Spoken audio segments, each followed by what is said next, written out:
It was a dreary Tuesday evening when the phone rang, shattering the silence of my dimly lit apartment. I had just returned home from yet another fruitless job search, my head spinning with anxiety and despair. Unemployment had clung to me like a shadow for months, and every rejection letter felt like another nail in the coffin of my self-esteem. But this call felt different. "Hello," I answered hesitantly. "Is this Riley James?" a gruff voice inquired.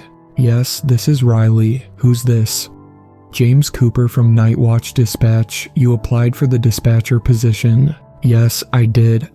Yes," I replied, struggling to contain my excitement. I was just starting to think no one was going to call me back. "Let's cut to the chase. We'd like to offer you the position, but before you accept, there are some unusual aspects of the job we need to discuss." I felt a rush of elation mixed with trepidation. "What do you mean?" "Meet me at the station tomorrow at 8 p.m. I'll explain everything."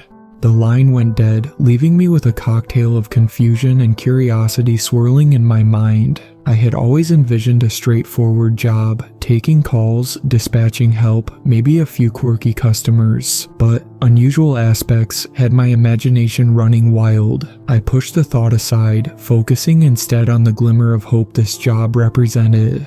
The following evening, I arrived at NightWatch Dispatch, a nondescript building on the outskirts of town. The sign above the entrance flickered under the dim streetlights, casting eerie shadows that danced along the cracked pavement. I hesitated for a moment before entering, feeling as if I were stepping into an alternate reality.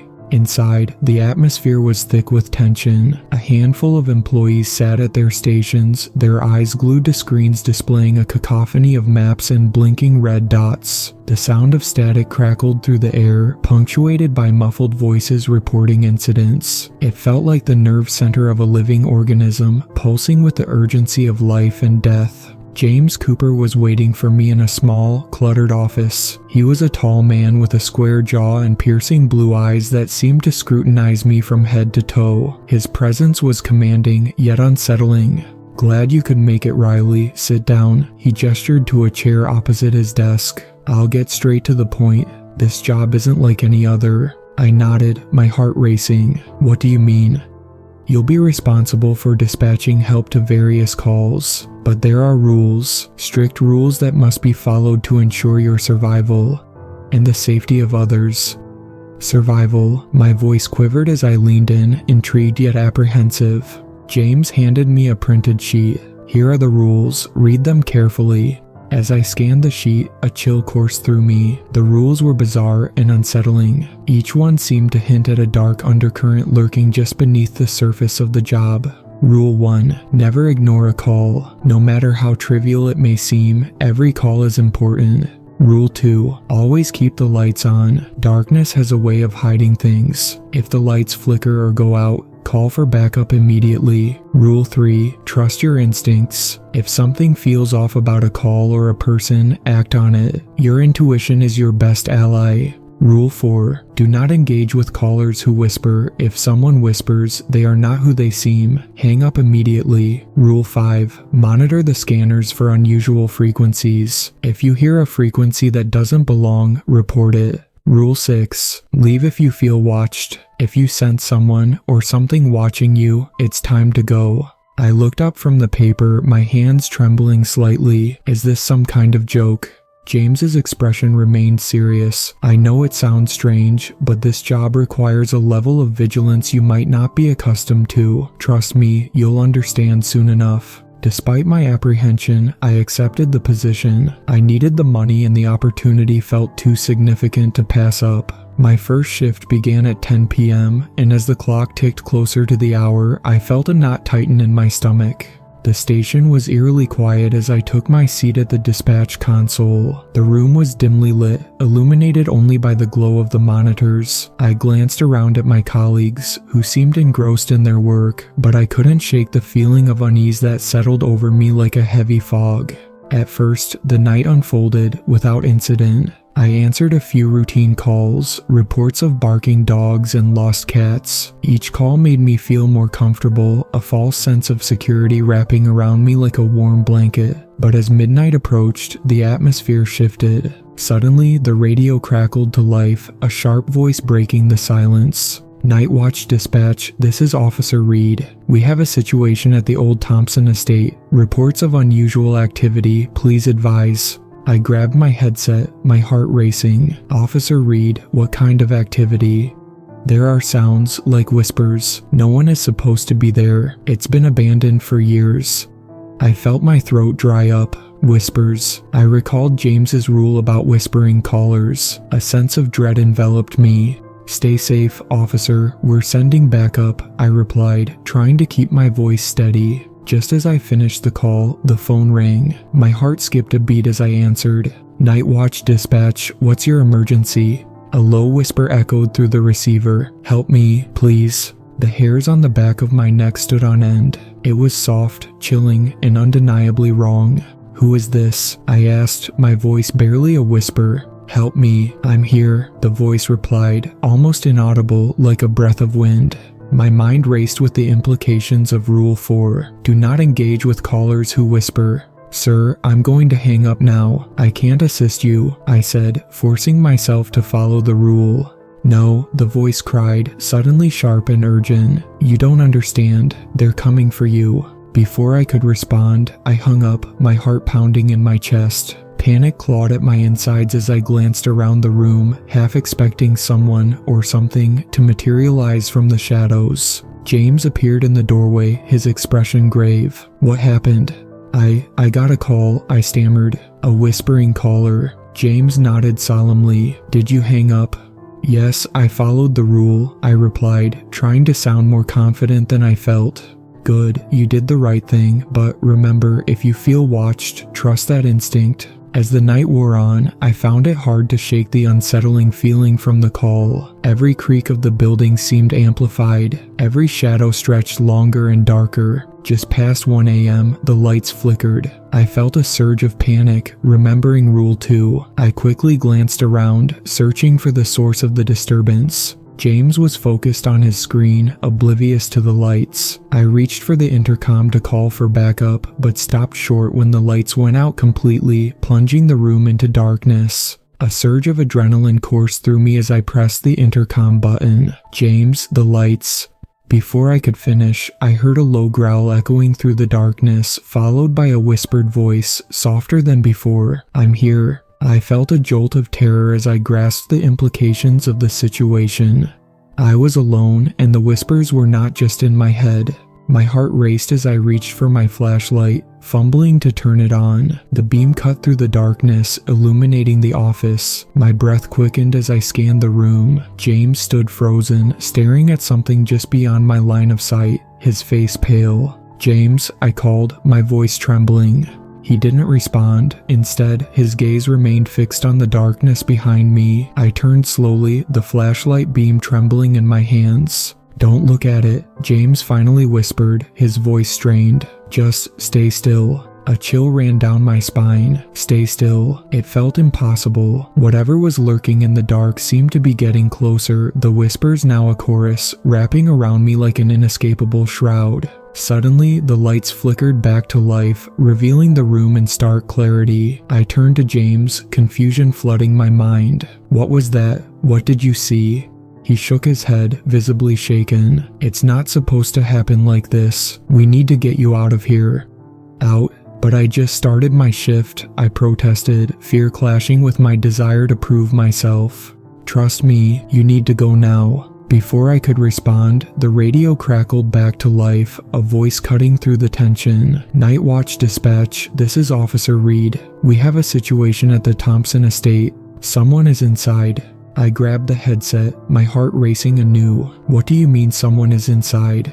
"Unknown. They're moving around, but no one should be there. I'm sending units now." I glanced at James, who looked even more alarmed. "What do we do?" "Call for backup, but don't mention the whispers," he urged, his tone serious. "We can't let them know what's really going on." I relayed Officer Reed's update to the team, dispatching backup units to the estate. As I spoke, I felt a creeping sense of dread settling over me again, the whispering voices lurking at the edge of my mind. "Riley," James said, his voice urgent. "We can't ignore the situation. The whispers, if they're coming for you, you need to be prepared."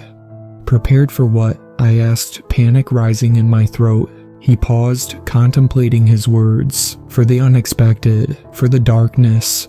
As the hours dragged on, I found myself increasingly on edge, each call sending a ripple of unease through me. The atmosphere was thick with something sinister, and every flicker of light seemed like a harbinger of doom. Just after 3 a.m., I received another call. My pulse quickened as I answered. "NightWatch dispatch, what's your emergency? Help me." It was the same whisper from earlier.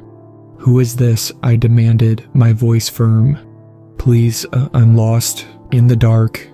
I glanced at James, who was watching me intently. "Hang up," he mouthed, his expression grave. But I couldn't bring myself to follow the rule. "Where are you?" I asked, desperation clawing at my throat. "Come find me, before it's too late." The line went dead. My heart raced as I hung up, dread pooling in my stomach. "James, I can't just ignore this. What if it's a real call?"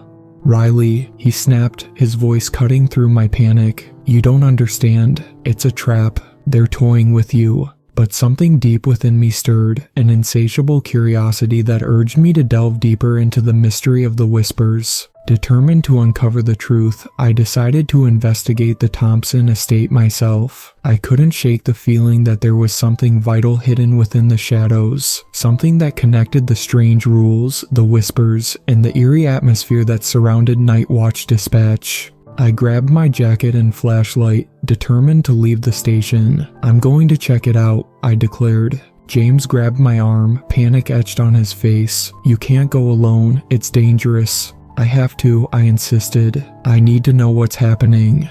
Reluctantly, James relented. "Fine, I'll come with you, but we need to be careful." As we drove to the estate, the night air thickened with tension. The trees lining the road seemed to loom ominously, branches like skeletal fingers reaching for the car. Every shadow felt alive, and I couldn't shake the feeling that something was watching us. The Thompson estate appeared like a ghostly silhouette against the moonlit sky, its once grand architecture now reduced to a decaying husk. The front door hung ajar, creaking gently in the wind, as if inviting us inside. I stepped out of the car, the gravel crunching beneath my feet. The air was heavy with an unsettling stillness, and I turned to James, who looked pale and nervous. "Are you sure about this?" he asked, his voice barely above a whisper. "No," I admitted, my heart racing, "but I have to know."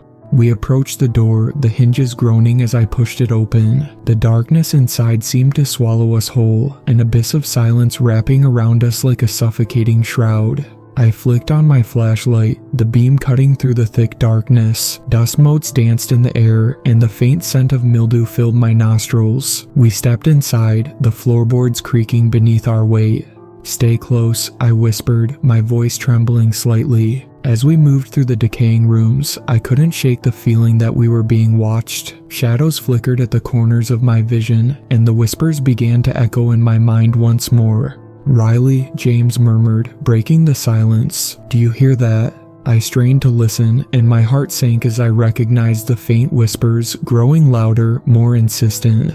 "Yes," I replied, my voice barely a whisper. "It's coming from upstairs."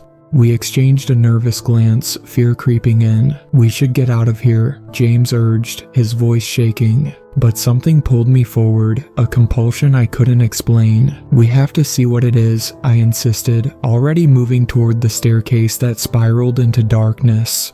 The wood was worn and creaked under our weight as we ascended, each step amplifying the whispers. They coiled around us, echoing with an almost sentient quality. "Help me."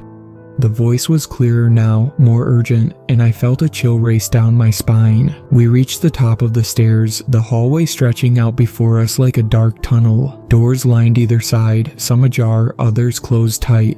"What do we do?" James whispered, his eyes darting around nervously. I stepped toward the nearest door, my heart pounding in my chest. "We listen." I pressed my ear against the wood, the whispers growing louder. "Help, find me."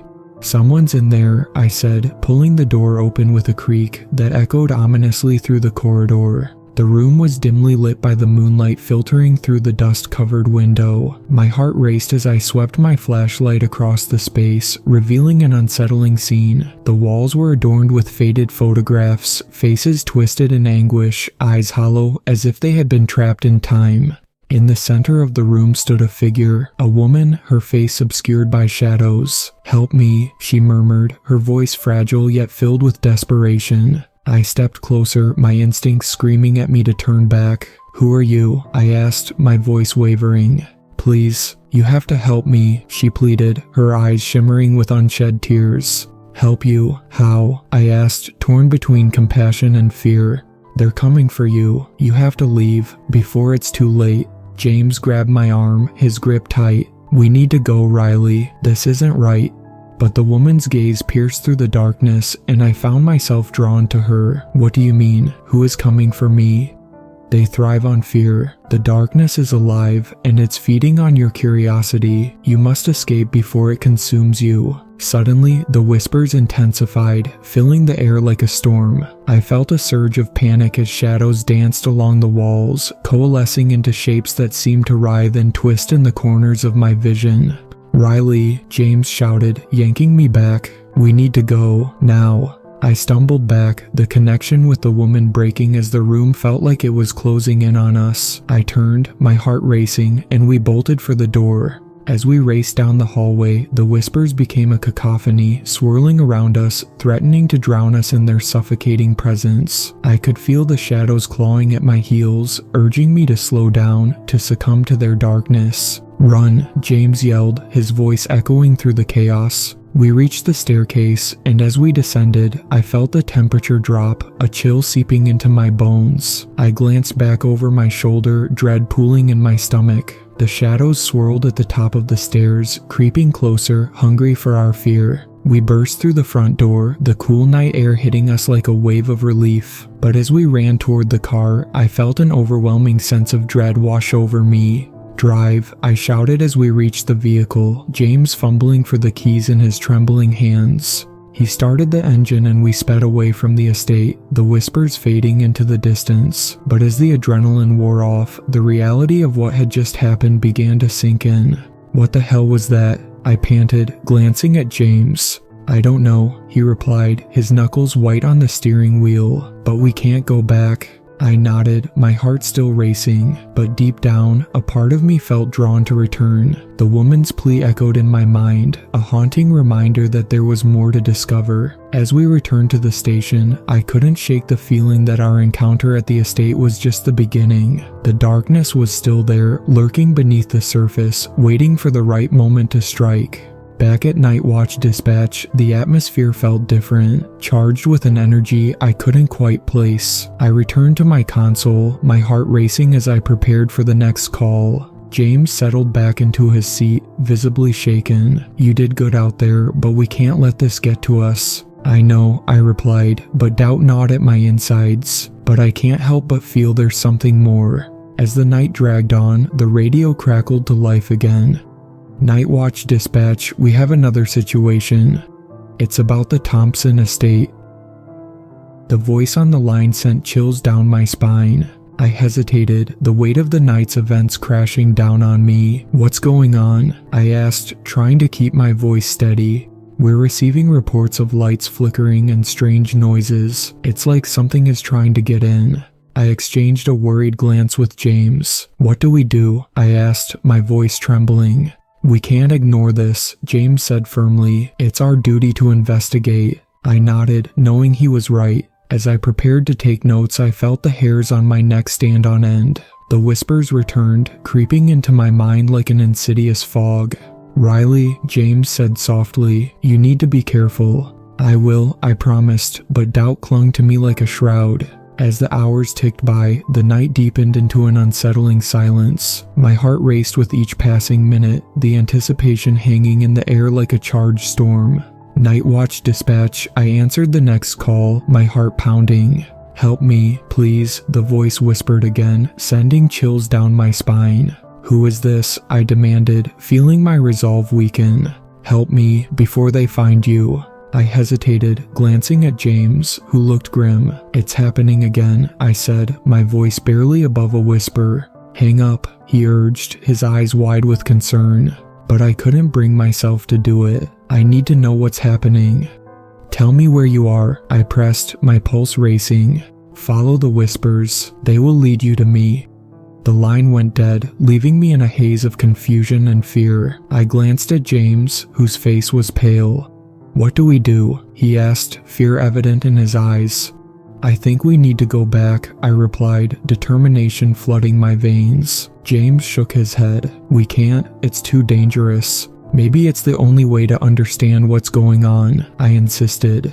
As the clock struck 3 a.m., we found ourselves driving back to the Thompson estate. The car's headlights cut through the darkness, illuminating the path ahead. I could feel the tension between us, fear and uncertainty swirling like a tempest. What if we can't find her? James asked, glancing nervously at the estate looming before us. We have to try, I replied, my voice resolute. As we stepped into the house, the air grew thick with dread. The whispers returned, wrapping around us like a malevolent embrace. Help, please. We made our way upstairs, the shadows shifting and writhing as we climbed. The hallway stretched before us, and I felt the pull of the darkness grow stronger. Stay close, I warned James, my heart racing as we approached the door where we had encountered the woman before. Riley, I don't like this, he whispered, fear evident in his voice. I know, I replied, my heart pounding in my chest, but I need to know. I opened the door and the room was empty. The whispers echoed around us, louder now, swirling like a tempest. Help me. And then a figure stepped into the light, the woman from before, her face twisted with anguish. Please, you have to help me, she cried, her voice laced with desperation. What do you want? I asked, fear gripping me. They're coming for you, she said, her eyes filled with terror. You have to leave before it's too late. Who's coming? I demanded, feeling the walls closing in around us. The darkness, she whispered. It feeds on fear and it's coming for you.